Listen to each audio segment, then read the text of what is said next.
Já temos o Ministério da Reforma do Estado, há um novo regime de vistos do Tribunal de Contas. Não estamos a ir no caminho certo, mas antes de irmos... Aliás, é uma pergunta, mas antes de responderes a esta pergunta, já preencheste o formulário? Bem, É por aí um pouco, não é? é sempre por aí um pouco. Falta sempre um papel, falta sempre qualquer coisa, e nós temos uma situação completamente.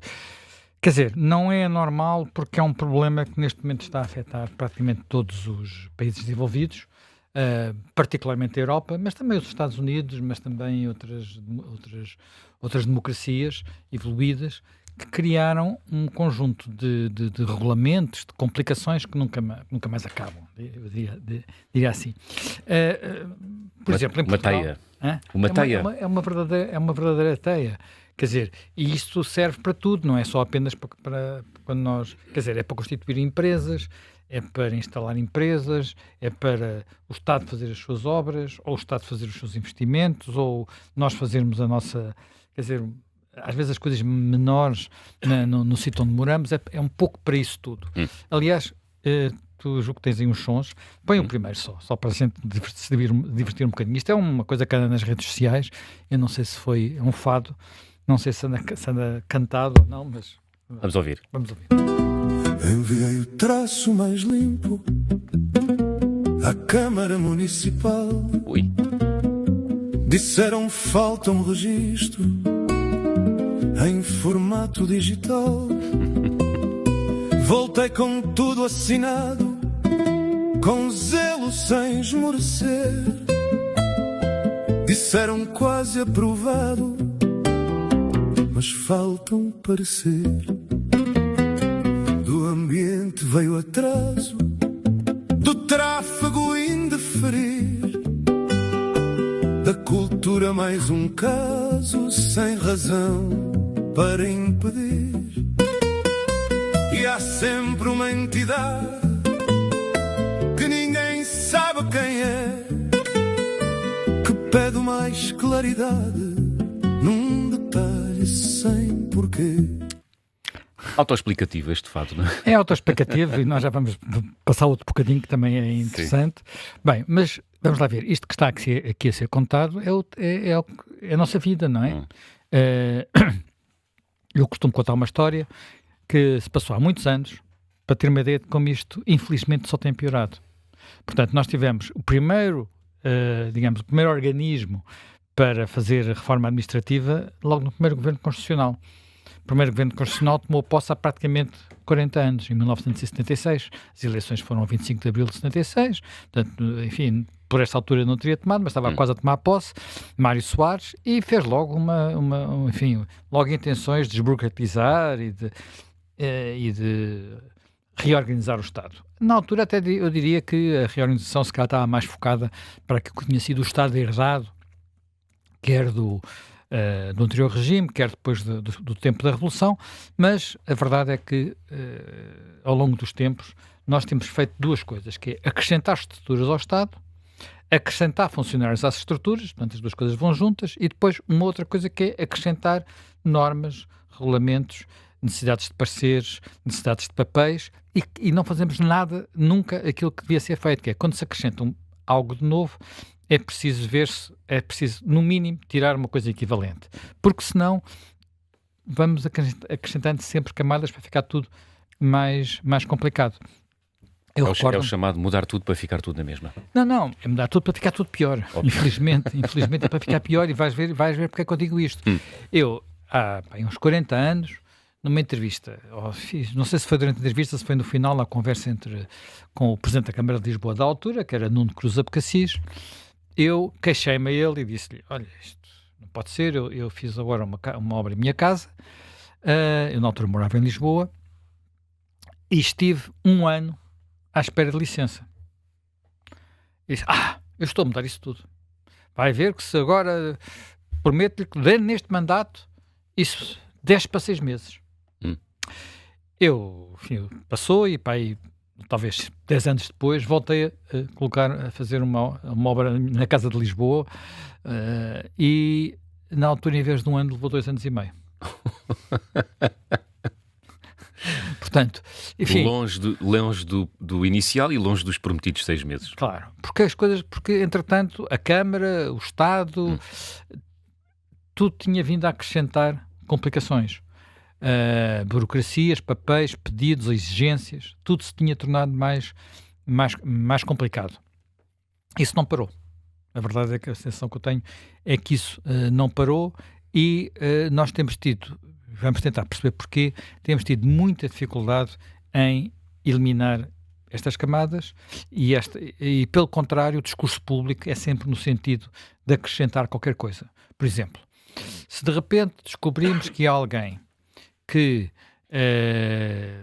não precisa ter violado a lei, foi descuidado, fez uma coisa que não devia ter feito, abusou, a forma de resolver isso não é penalizar quem abusou, é fazer um novo regulamento. É um caso que eu me lembro muito bem, nunca mais me esqueci dele, até porque na altura eu morava lá perto e fui lá, enfim, não ia a trabalhar, mas assisti um pouco ao que estava a acontecer, que foi um caso muito conhecido na época, este já se passou há mais de 30 anos, que foi o acidente no Aquapark de Lisboa. Sim, do Restelo, no bairro do Restelo. No bairro do Restelo, depois aquele apartamento fechou, nunca mais abriu, ainda para lá está abandonado, não sei porquê, este tempo todo, não faço ideia do que é que se passou naquele terreno, que é um terreno grande. Mas, na altura, houve um erro de projeto, claramente, não é? Portanto, e houve 2 crianças que, infelizmente, foram sugadas por uma daquelas mecanismos de fazer circular a água. E eu lembro-me que, na altura, havia as televisões novas, tinham acabado de aparecer, as televisões por cabo, havia várias coisas, e então, qual era o discurso dominante? Falta legislação. Portanto, as crianças foram sugadas não porque houve um erro de projeto, mas porque faltava legislação, como se a legislação pudesse prever tudo, todas as circunstâncias, como se a legislação pudesse prever a evolução tecnológica e, portanto, a possibilidade de fazer as coisas de uma outra maneira, mais eficiente, mais prática. Não, tudo tem que ser legislado, regulamentado, e depois muitas vezes o que acontece é que nós fazemos leis, prometemos o regulamento para o dia seguinte, depois o regulamento nunca mais acontece e fica-se num limbo que não sabe como é que sai daí. Mas, por regra, o que se vai fazendo é acrescentando questões. E há muitas áreas que têm vindo a acrescentar temas. Por exemplo, aquele que é, porventura, o mais presente em inúmeras coisas é o ambiente. Eu fui uma pessoa que cresci nessa área, literalmente,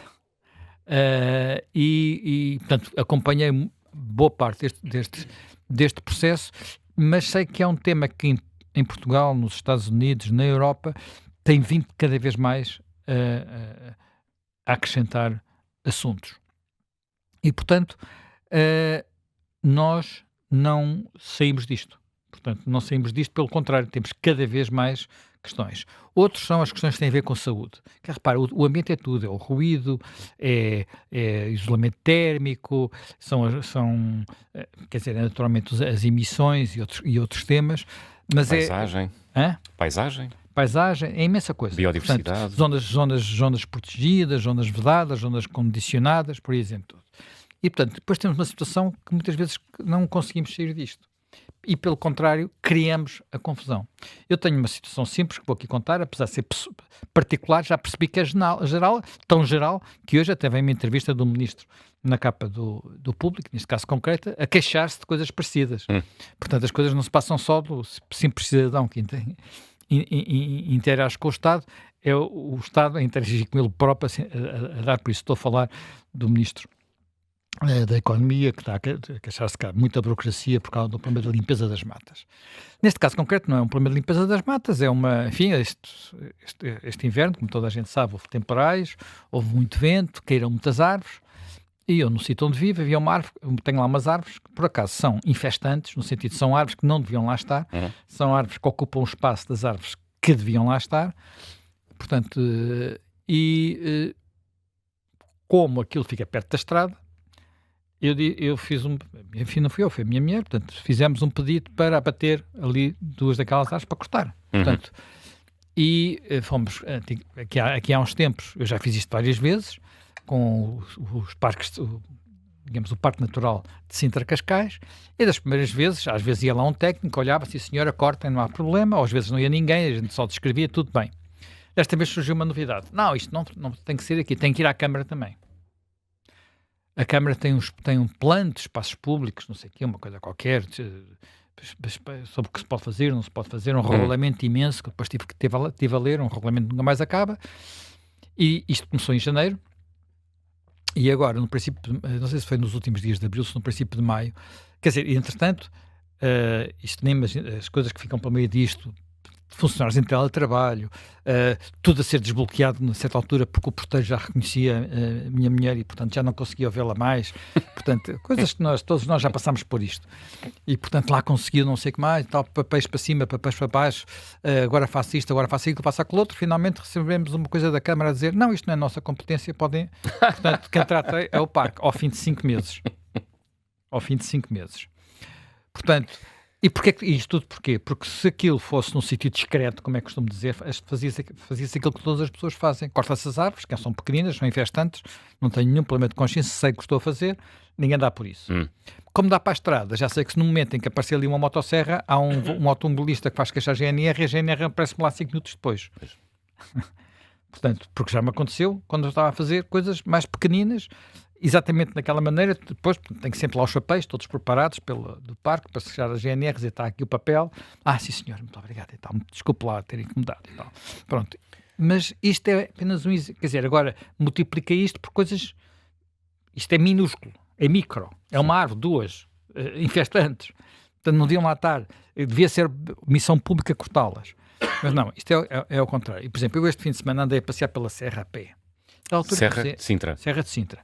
Comecei a reparar que nas árvores estava uma coisa estranhíssima, que era uma mica, não é? Aquelas coisas onde a gente mete papéis. Sim. Micas atadas às árvores com fita cola. Mas não era para aí de 50 metros, havia uma árvore com uma mica à volta. Então fui ver, uma coisa que só andando a pé que se consegue ler, mas aquilo estava nas estradas onde as pessoas passam a 100 km por hora, não sei não, porque 90 km por hora, ou 80, ou 50, ou mesmo passem a 20.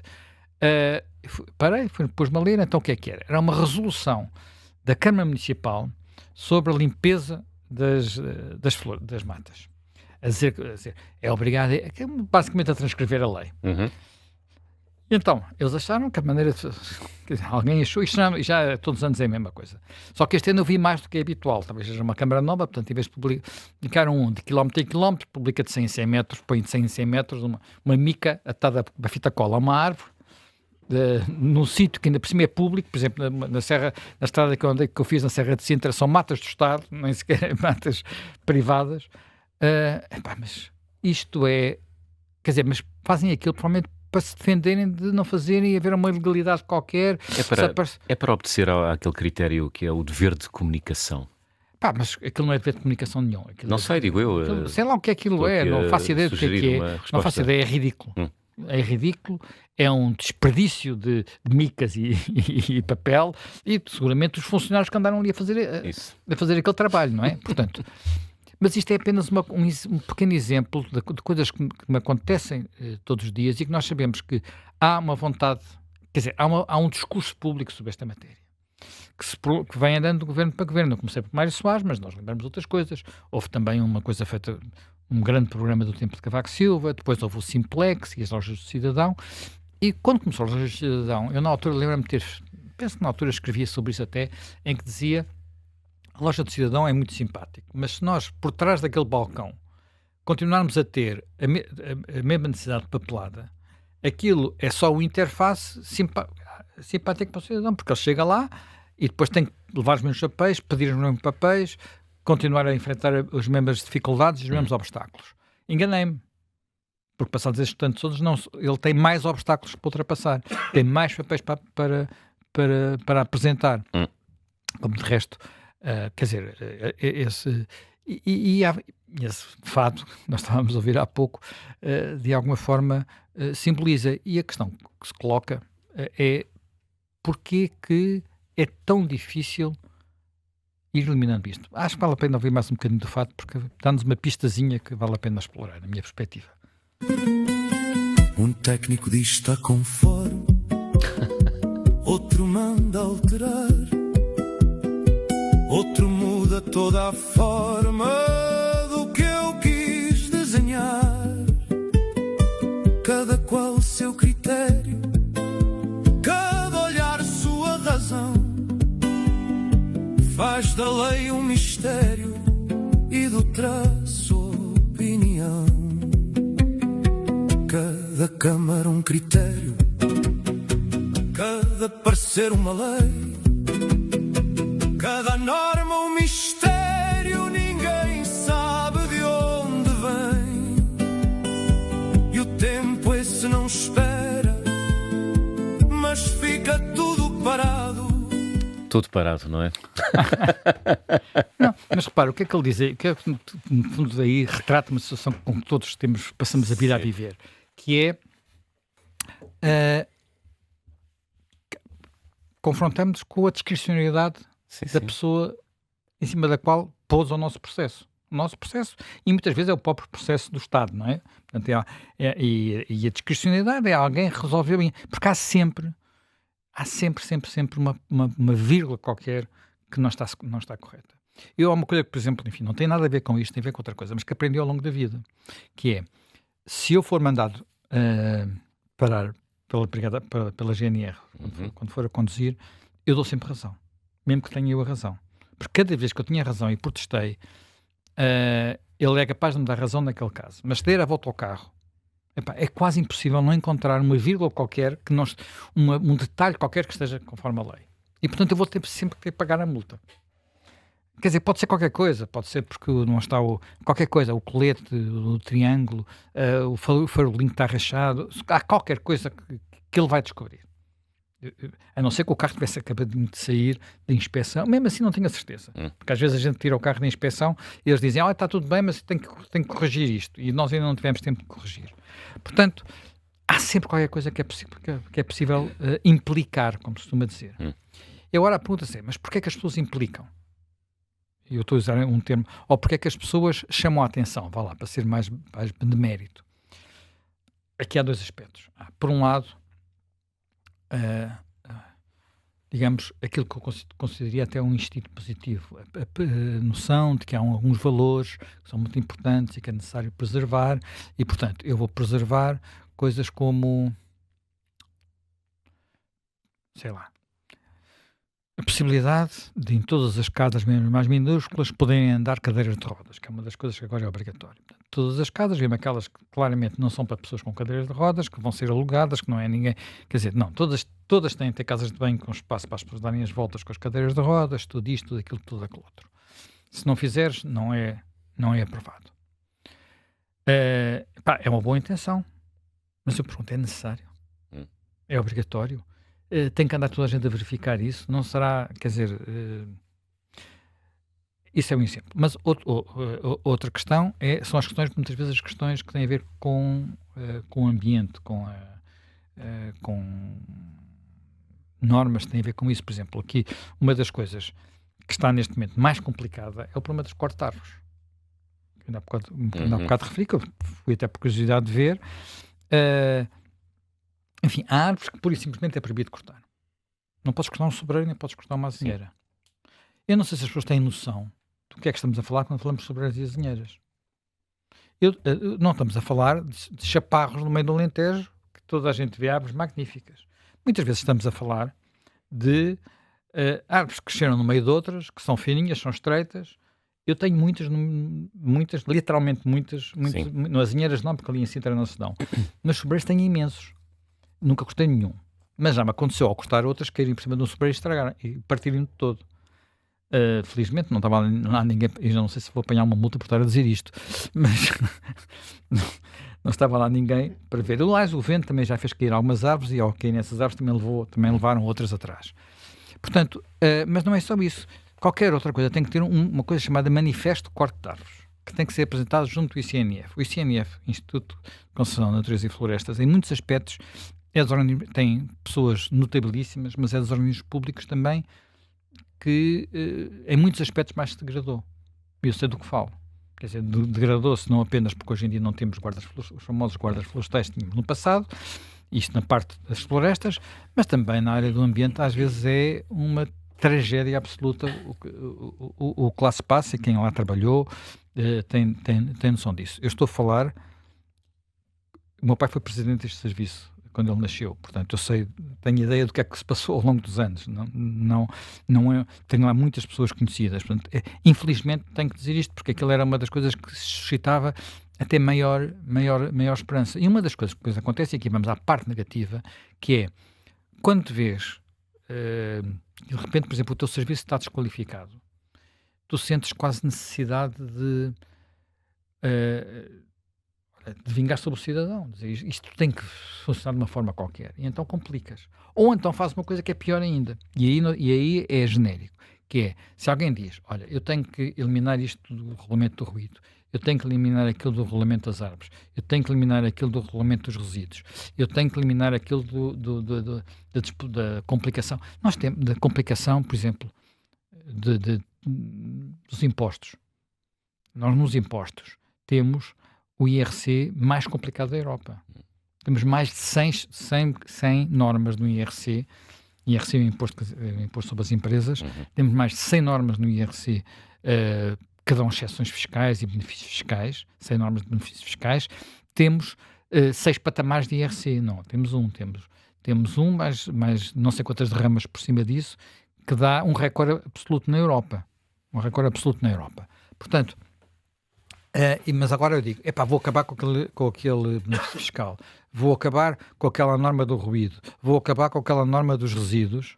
Saltam logo não sei quantas pessoas a dizer que vou estragar tudo, vai haver não sei quantas entidades que vão ficar prejudicadas, vão ficar isto, vai ficar aquilo, vai ficar aquilo outro. Com a ideia de sempre que há o micro-interesse que não pode ser atingido. Há um micro-interesse que não pode ser atingido. Dá muitas vezes o pior dos resultados, porque bloqueia tudo. Ou, no fim, estraga-se tudo. Um exemplo que não é português, um exemplo que é dos Estados Unidos e tem a ver também com a boa intenção. Aqui há uns dias faliu nos Estados Unidos uma companhia de aviação chamada Spirit. A Spirit era uma companhia low cost, penso que baseada na Flórida, que aqui há uns anos atrás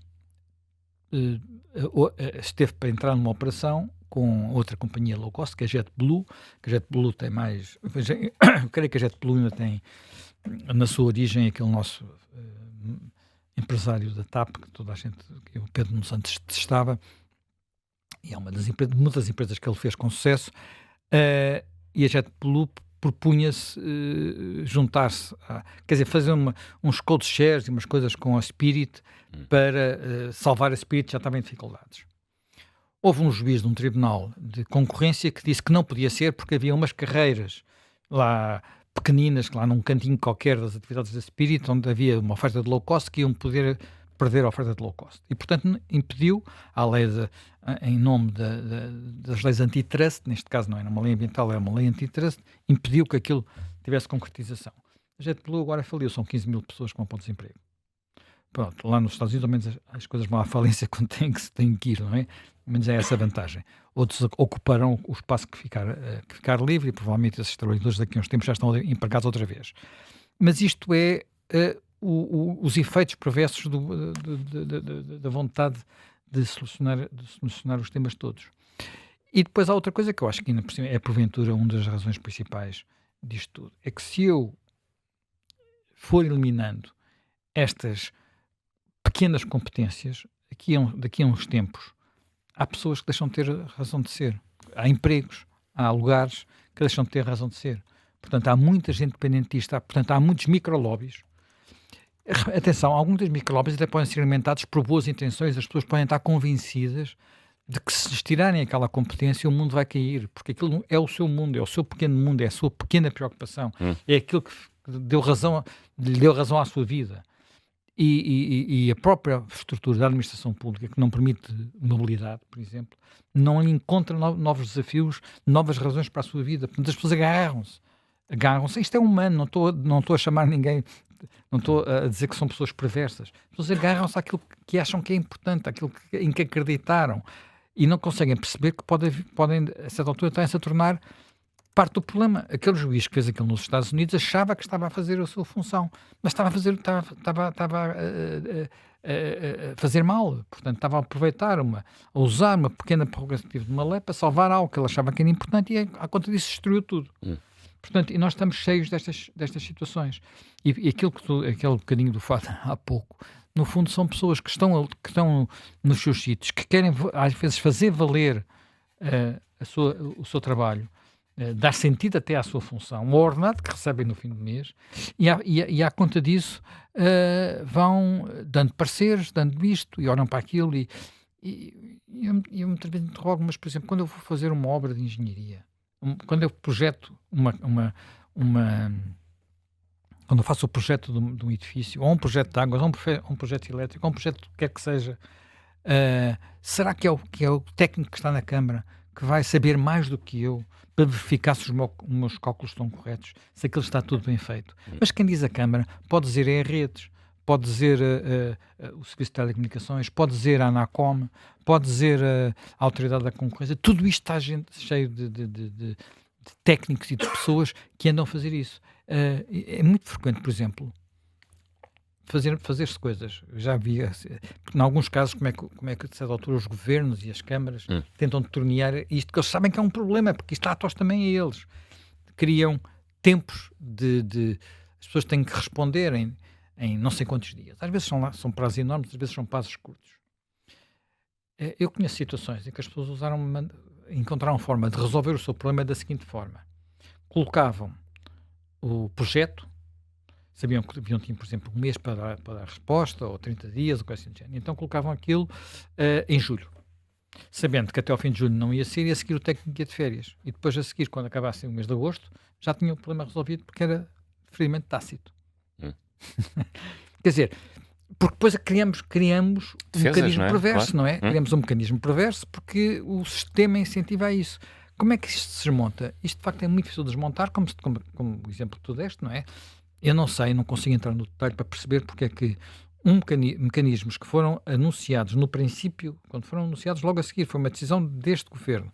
Epá, vamos descomplicar, vamos tirar não sei quantas obrigações legais daquelas que são necessárias para fazer as obras, para recuperar, para dar o subsídio, para isto, para aquilo, para aquilo outro, do tema dos temporais. Mesmo assim, o dinheiro não chega. Mesmo assim, as coisas não chegam lá. Epá, e não me digam que o dinheiro não chega porque não é libertado do Ministério das Finanças. Não creio que o mal esteja aí.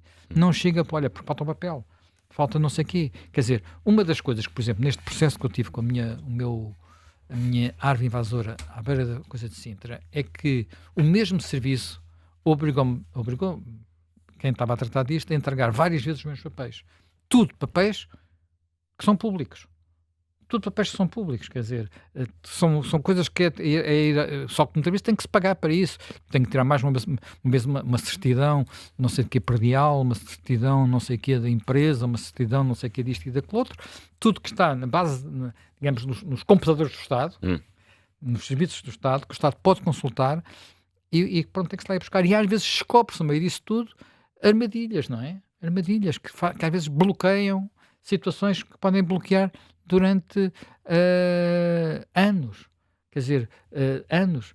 Uma servidão qualquer que vem do século XIX, que nunca foi retirada como é que ele chama? Certidão, não é o registro predial, é uma outra coisa qualquer que tem que haver agora não me estou a lembrar do nome. Tudo isto há muitos papéis que é preciso coisa, e depois de repente descobre-se ali uma coisa qualquer que estava ali, não se consegue eliminar, e passa-se, e estão advogados há anos, e depois há isto, que é a indústria dos advogados. Pois. Os advogados vêm para isto. Atenção, onde há muita burocracia, há muita litigância. Isto que eu estou a dizer é um tema em todo o lado, e agora acabou de ser traduzido, ser publicado em Portugal, quer dizer, não sei se já está nas livrarias, eu já ouvi chegar aqui ao Observador, um livro que eu já referi aqui algumas vezes, um livro que saiu nos Estados Unidos, penso que no ano passado, chamado Abundância. O livro é escrito pelo menos por um jornalista, o outro não sei se também é jornalista, e que são pessoas muito conhecidas por terem posições que nós, em Portugal, classificaríamos de esquerda. E basicamente o que eles dizem é assim, temos que acabar com isto, temos que acabar com este, sobretudo com as recomendações, no caso deles é na área, até muitas coisas na área do ambiente, porque senão, olha, não conseguimos ter TGV na Califórnia. A Califórnia é a zona mais rica do mundo. A Califórnia é a zona mais rica do mundo. Quer dizer, talvez haja umas ilhas ali no centro de Manhattan mais ricas. Mas é o estado mais rico dos Estados Unidos, tem dinheiro que não acaba. E não consegue construir o TGV. E não consegue construir o TGV porque há regulamentos ambientais, porque há pessoas que vão buscar, porque há advogados especializados nisto. E é um nó que não se sai. O livro chama-se Abundância. Ezra Klein, eu não sei, Ezra Klein não, é o que é o jornalista conhecido do New York Times. O outro não estou a ver neste momento, não me recordo o nome, o que mostra que o problema também existe lá. E lá é potenciado por algo que, apesar de tudo, cai menos, que é os advogados, não é? Os advogados, depois aqueles processos e tal. Mas no final do dia é todo o mesmo problema.